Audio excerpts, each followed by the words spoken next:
You don't need a luxury kitchen to prepare gourmet meals. I wanted a little on the sticky side.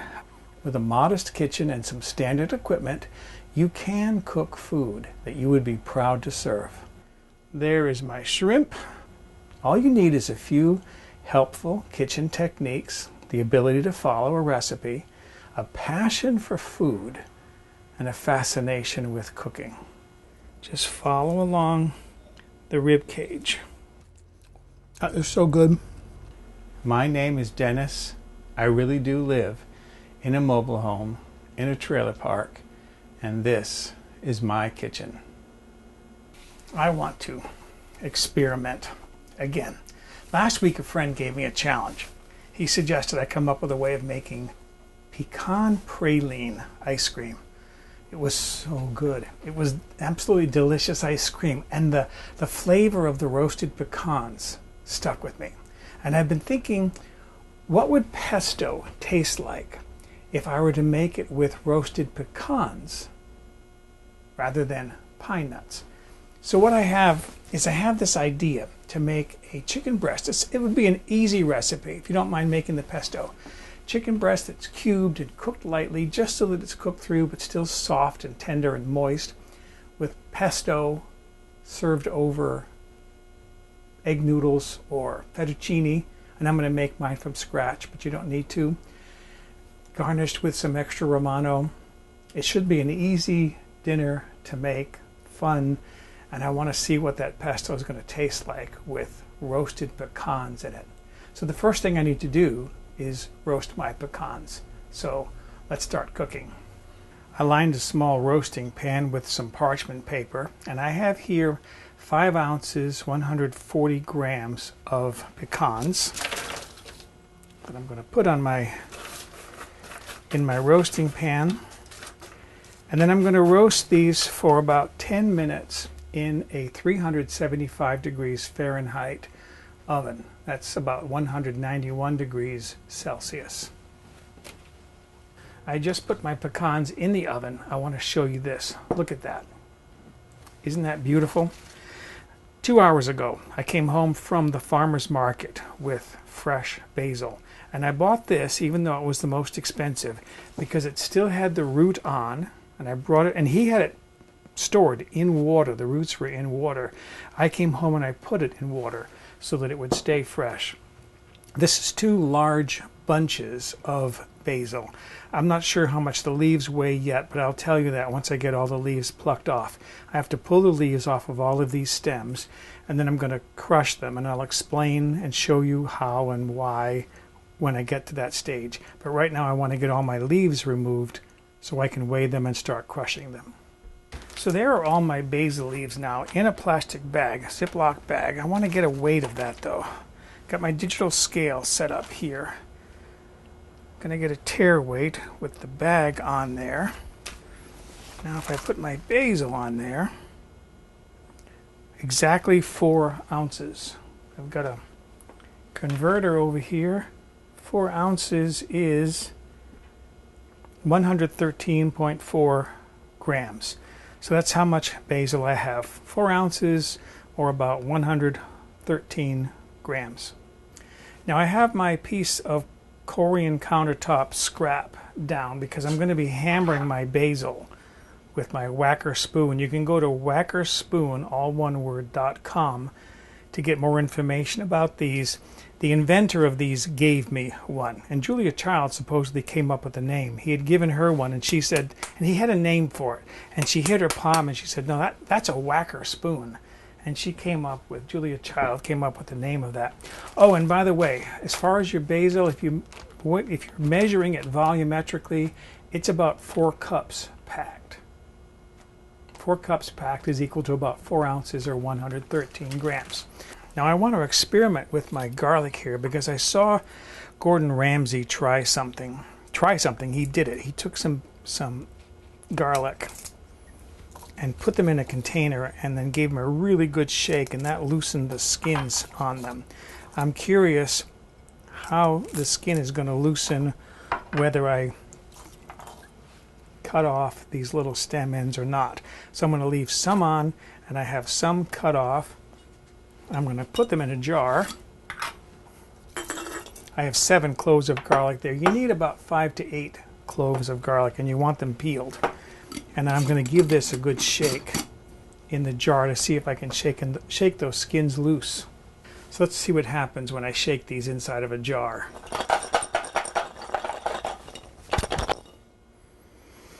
Pretty good. Not all of them came off, but most of them did. Let's see what they look like. Let's see what I got here. See, some of these look great. The skin came right off, and that's one where I left the stem on. Stem off, stem off. A few of these didn't come completely, the skin wasn't completely removed, but it slides off pretty easily now. Look at that. Comes right off. So there's a trick for you that we can thank Gordon Ramsay for. I didn't invent it. If you have to peel a lot of garlic, toss them in a box or a jar, give them a good shake, and the skins loosen up and come right off. So I have my basil leaves now in this bag. Here are my roasted pecans. These have had a chance to cool down. I'm going to put those in.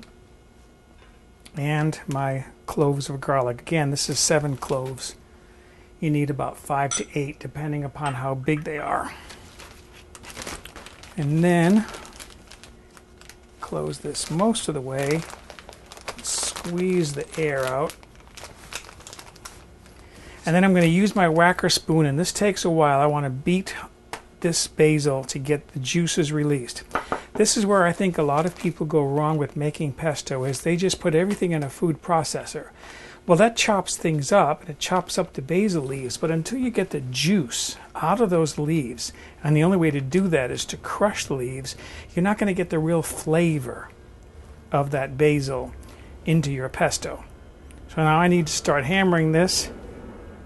There's a plane going overhead, and this will take, I would say, a good 5 minutes to get this all crushed down. Okay, I think that has it.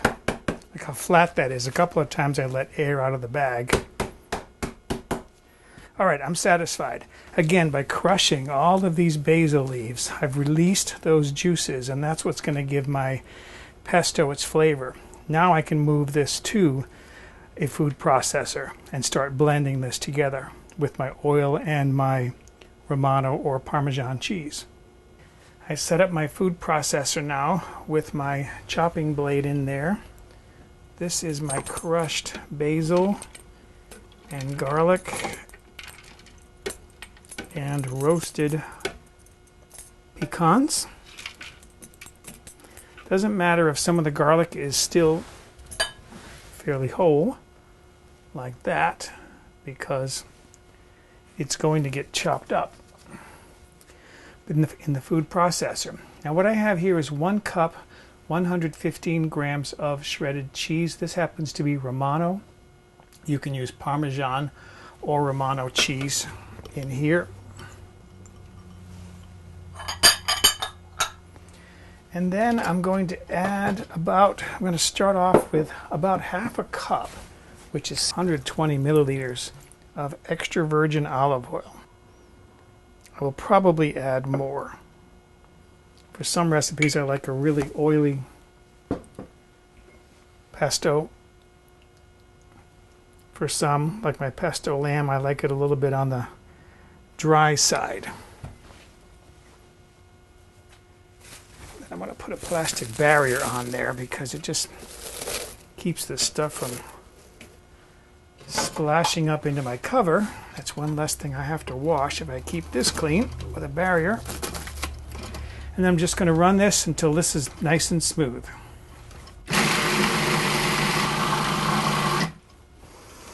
Oh, that's looking good already.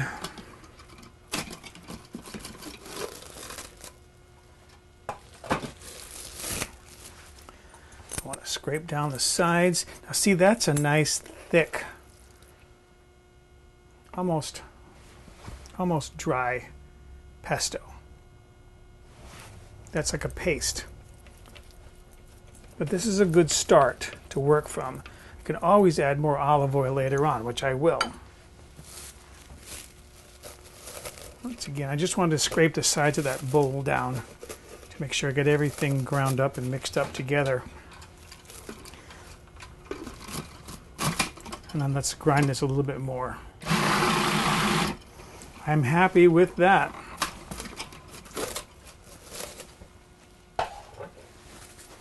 Now, I want to get my blade out of there first. This blade always scares me a little bit because I've been cut by it before. It's a very sharp blade. Oh, and people have asked me where they can buy one of these metal food processors. It was a limited edition, and I have checked, and they're not available anymore. It really was a limited edition. I'm going to transfer my pesto now to a bowl.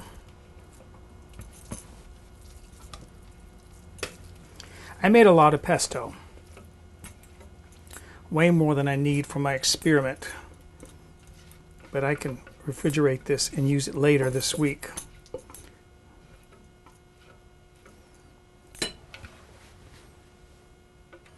I want to season this now with some salt.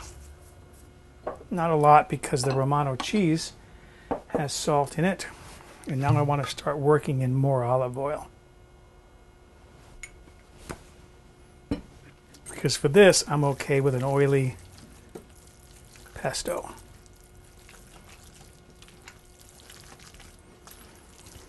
When it's oily, it'll drizzle down through the fettuccine that I plan to make tomorrow. So plenty of oil is okay. Again, I'm adding extra virgin olive oil. I'm probably adding another full cup, 240 milliliters. And now it's starting to take on a liquidy state. So that's good. Final thing I want to do, get out my red handle tasting spoon.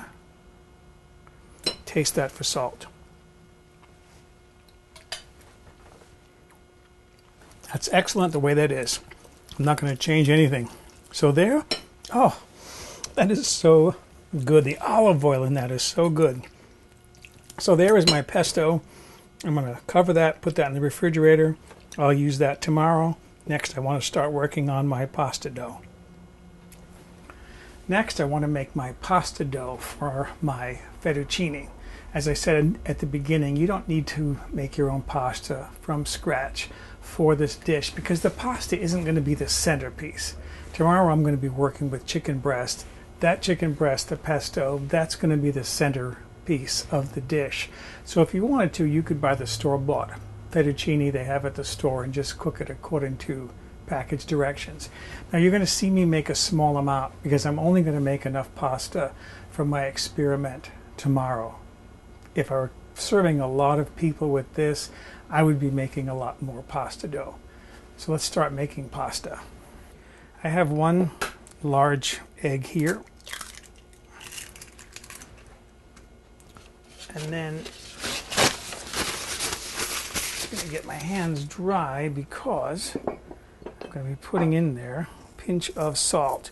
When you make pasta from scratch, you salt the dough because it's not going to be absorbing any salted water when it cooks because it only cooks in about 30 seconds or so. And as you can see, I don't have much there. One egg isn't going to yield a lot of pasta, but as I said, this is just for an experiment. This is regular all-purpose flour. I know I need about a quarter cup of each of my 2 flours that I'm going to be using.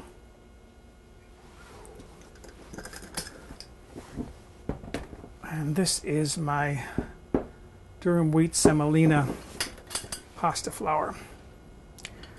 Let me just say I start off with a quarter cup. I will probably add a bit more. I want to get these two mixed together until they're dry enough to knead.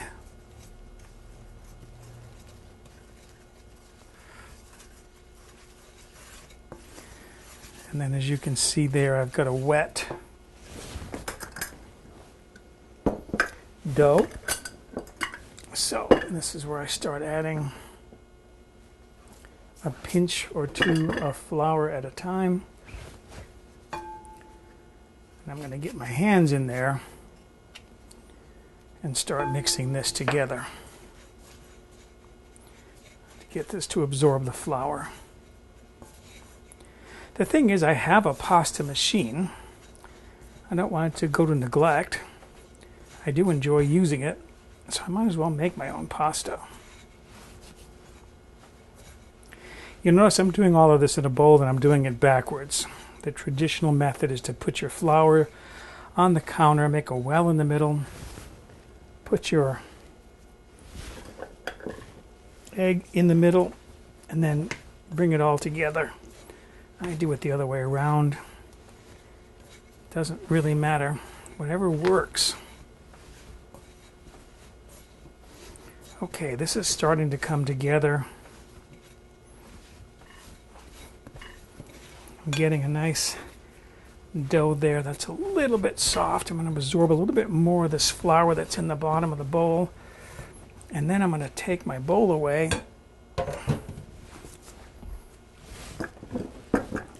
and just start kneading this until I have a smooth dough.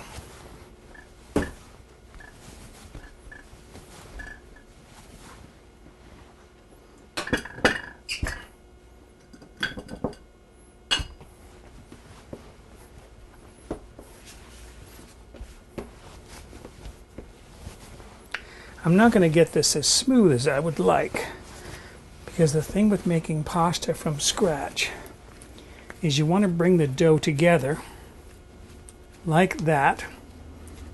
So there's my pasta dough. I'm going to wrap this in plastic and then put this in the refrigerator overnight.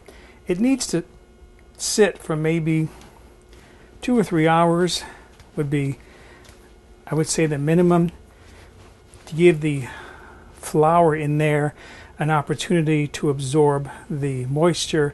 This will be a lot smoother and easier to work with tomorrow. Okay, it's day 2 now. I'm ready to start assembling my chicken breast with pesto and fettuccine. In the meantime, I've got some water heating on the stove, and I took my pasta dough out of the refrigerator because I want it to come up to room temperature.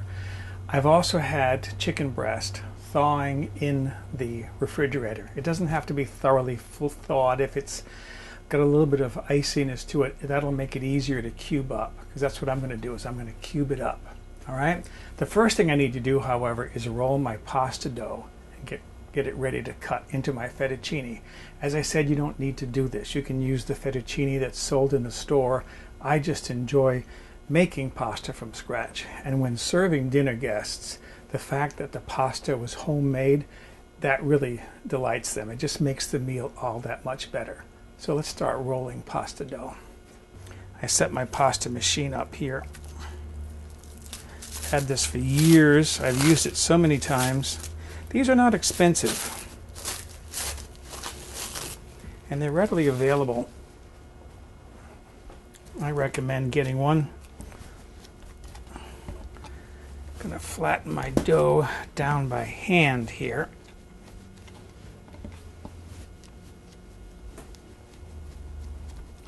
Pasta, fresh pasta, cooks so quickly that you could do this step last of all when your guests have arrived. Got some flour in a flour duster here. When your guests arrive, so that they can watch you making the pasta. It just adds more fascination to the meal. This is a nice stiff dough. I like the fact that it's stiff. It's going to make a nice al dente pasta. All right, set this down to number 1 with the rollers as far apart as they go.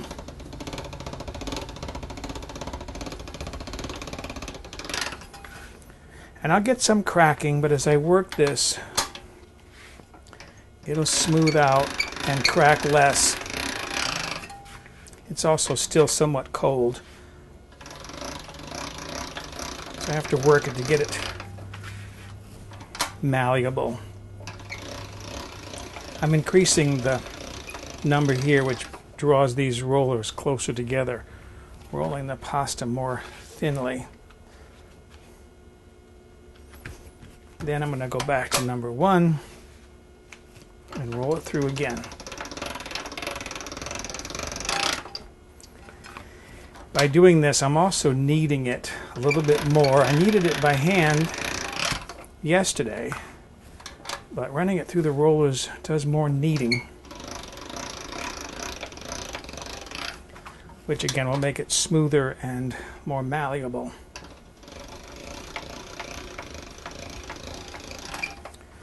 And now this time I'm going to bring in these sides to take up that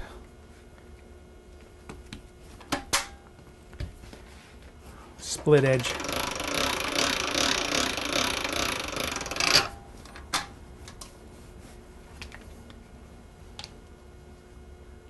Oh, one more time through.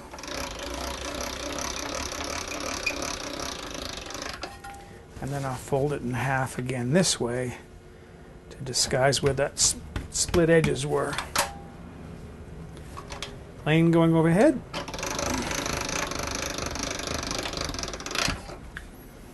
I love the fact that I'm not cooking in a real TV studio. This is a home. I've been watching Gordon Ramsay's cookery course on video, and he's got this incredibly beautiful kitchen.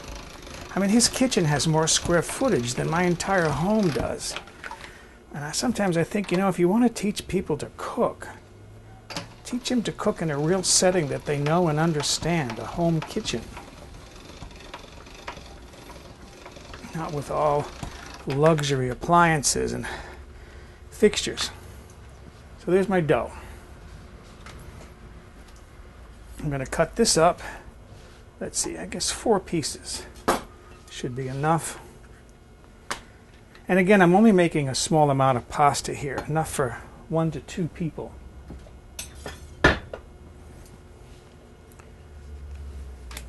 So that will be my fettuccine. I'm going to move my crank to my fettuccine cutters. I have a bowl here.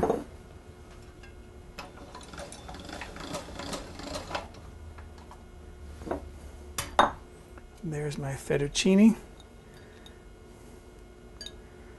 I separate this well because this is moist dough. Although it's stiff, it's moist, and it will stick to itself. And then I dust it with flour and coat it so that it can't turn into a lump, a sticky mass in there.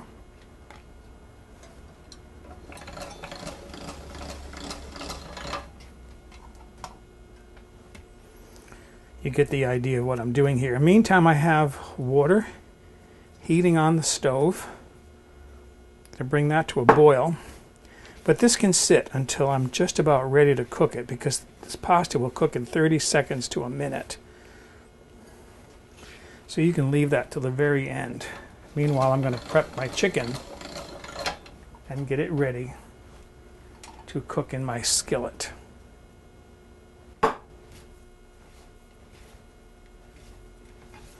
Beautiful. I'm really liking this fettuccine. Use the last of my flour on there to dust it.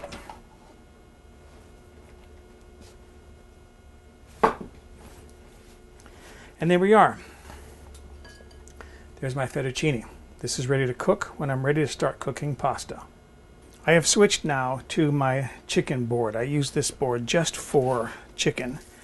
This is my chicken breast that is partially thawed, still somewhat icy. As I said, it's a little bit easier to cut up if it's partially frozen. I want to cube this up into a smaller cube, not like thick pieces like you would see in a stew, but not so small that you would see in a soup. So what is that, about a half of an inch, 3/8, maybe a little bit more than a centimeter.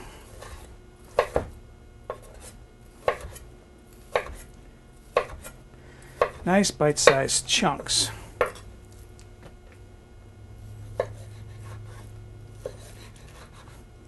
Without being too small or too large.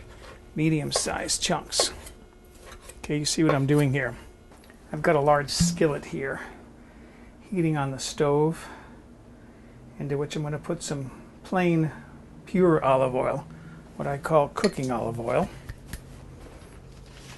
Save the extra virgin olive oil for flavoring. I don't cook with it. And then I want to add my chicken to that.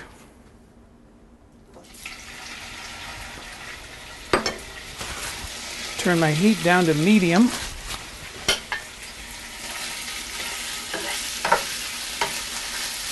This will cook quickly, as I said, because these are small pieces.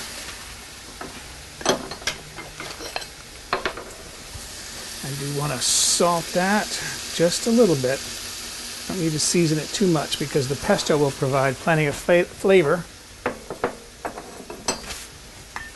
And when this is just about done, I'm going to start cooking my pasta. Now, if you're using store-bought dry pasta, of course it's going to cook in about 12-13 minutes. So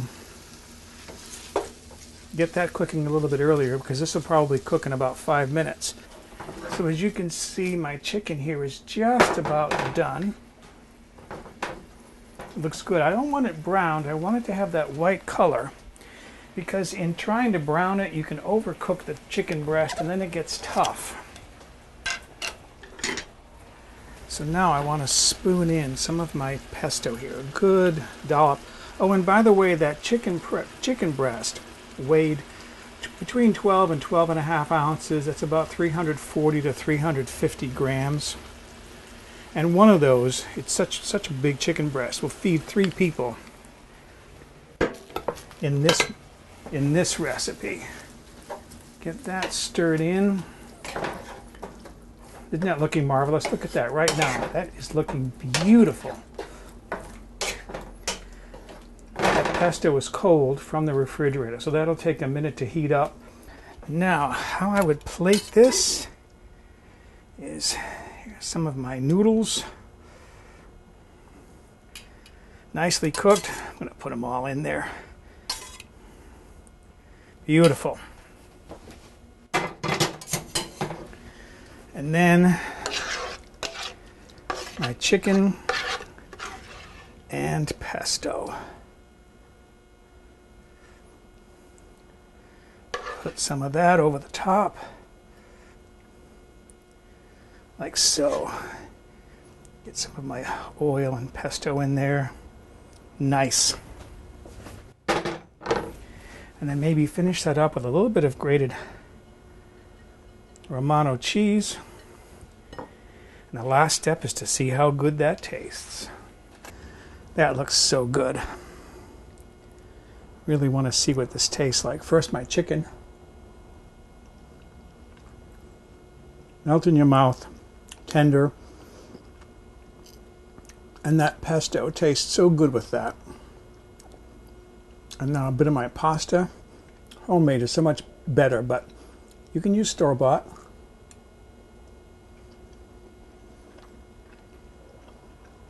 Cooked al dente. So, excuse me, I'm going to go enjoy my chicken breast with pesto and fettuccine for my lunch. For a printable PDF copy of this recipe with step-by-step photographs, visit the White Trash Cooking website and look on the home page or in the recipe archive.